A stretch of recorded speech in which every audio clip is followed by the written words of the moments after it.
का अंतिम वक्ता हूँ, तो कृपया ध्यान से सुनिएगा।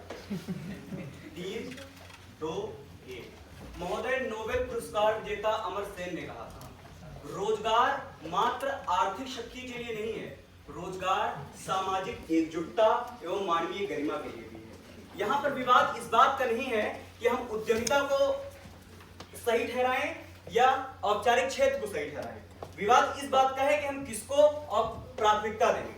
महोदय, जब मैं औपचारिक क्षेत्र की बात करता हूँ, उद्यमिता एक दीर्घकालिक प्रक्रिया है। उद्यमिता एक सब्जेक्टिव केस है कि वहां लाभ हो भी सकता है, नहीं भी हो सकता है। अगर हम मनोवैज्ञानिक रूप से देखें तो भारत का औसतन वर्ग जो है वह रिस्क लेने से डरता है।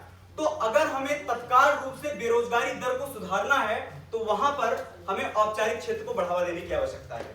मान्यवर, अनुच्छेद 39 संविधान का कहता है कि राज्य की यह जिम्मेदारी है कि आर्थिक असमानता को दूर करे, सामाजिक समस्याओं को पहचानते हुए।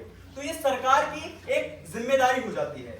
महोदय, श्रम मंत्रालय की रिपोर्ट के हिसाब से उत्तर प्रदेश और बिहार में एक बेरोजगारी दर ज्यादा है, क्योंकि वहां पर लोग स्वतंत्र रहना चाहते हैं। वहां पर लघु उद्योग की बजाय अब वो औपचारिक क्षेत्र के लिए संघर्ष कर रहे हैं। तो वहां पर अगर हम औपचारिक क्षेत्र को बढ़ावा देते हैं तो इन समस्याओं से निपटारा पाया जा सकता है।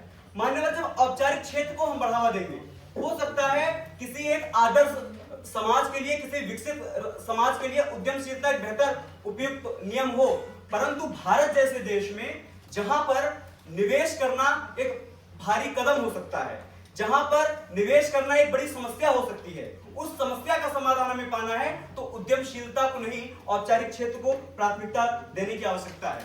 मान्यवर, उद्यमशीलता के लिए एंटरप्रेन्योरशिप के लिए कौशल की आवश्यकता होती है और औपचारिक क्षेत्र से ही कौशल विकास हो सकता है। प्रधानमंत्री कौशल विकास योजना एक बेहतर उदाहरण है।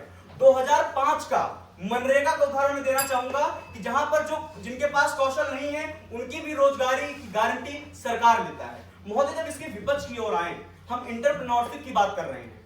मान्यवर, जब बेरोजगारी का दो रूप होता है, एक होता है अप्रत्यक्ष बेरोजगारी, जो देख सकते हैं कि बहुसंख्यक विद्यार्थी वर्ग जो अप्रत्यक्ष बेरोजगारी से पीड़ित है, यानी कि उसके पास कौशल तो है परंतु उसका सही दिशा में उपयोग नहीं कर पा रहा है। दूसरा बेरोजगारी का रूप है मौसमी बेरोजगारी, जिसमें एक बड़ा वर्ग कृषि वर्ग का आता है। हमने देखा कि बलिया में एक लाल गांव है जहां पर 2 बीघे की जमीन में टमाटर की खेती कर वो करोड़ों का व्यापार खड़ा कर पाया। क्यों? क्योंकि नवाचार की ताकत को समझते हुए एंटरप्रेन्योरशिप पर जोर दिया। महोदय, एंटरप्रेन्योरशिप को इसलिए प्राथमिकता देनी चाहिए कि जो शोषित वर्ग है, उदाहरण के तौर पर बरेली का एक उदाहरण है जहां एक सीमा देवी करोड़ों का स्टार्टअप करके एक करोड़ों का बिजनेस खड़ा करती है केवल हस्तकला का प्रयोग करके।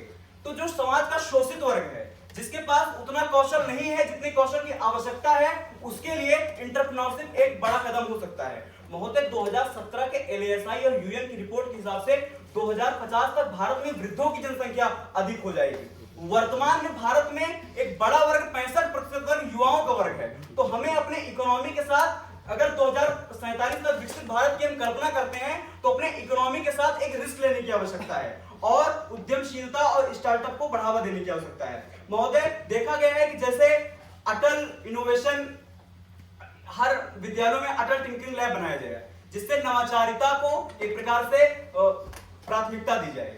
क्योंकि अगर विद्यार्थी वर्ग या समझने में सक्षम होगा कि आने वाला युग नवाचार का युग है, अगर इसको प्राथमिकता देंगे तो वो एक बेहतर विकल्प होगा। अंत में महोदय, अगर इसकी निष्कर्ष की ओर आए, मैं किसी एक वर्ग का विरोध नहीं कर रहा, लेकिन जब प्राथमिकता देने की बात आती है, प्राथमिकता देने की बात हमें दोनों पहलुओं को समझने की आवश्यकता है कि कौन किससे जुड़ा हुआ है। अगर हम औपचारिक क्षेत्र की बात करते हैं तो औपचारिक क्षेत्र से सीधा एंटरप्रेन्योरशिप जुड़ा हुआ है कि औपचारिक क्षेत्र में अगर हम कौशल विकास करेंगे तो एंटरप्रेन्योरशिप हो सकता है, लेकिन अगर सीधे हम एंटरप्रेन्योरशिप पर आएंगे तो शायद औपचारिक क्षेत्र में कमी आ सकती है। भारत का औसत वर्ग जो रिस्क लेने से डरता है, उसके पास कोई बैकअप प्लान नहीं होगा, क्योंकि देखा गया है कि किसी भी परिवार का एक मुखिया कमाता है, उसके ऊपर सब निर्भर रहते हैं। अगर आत्मनिर्भर बनना है तो एंटरप्रेन्योरशिप को वहां पर वरीयता देनी पड़ेगी। तो दोनों पहलुओं को समझते हुए सरकार को यह कदम उठाना चाहिए कि किन परिस्थितियों में हम एंटरप्रेन्योरशिप को प्राथमिकता दे सकते हैं और किन परिस्थितियों में औपचारिक क्षेत्र को प्राथमिकता दे सकते हैं। बहुत बहुत धन्यवाद।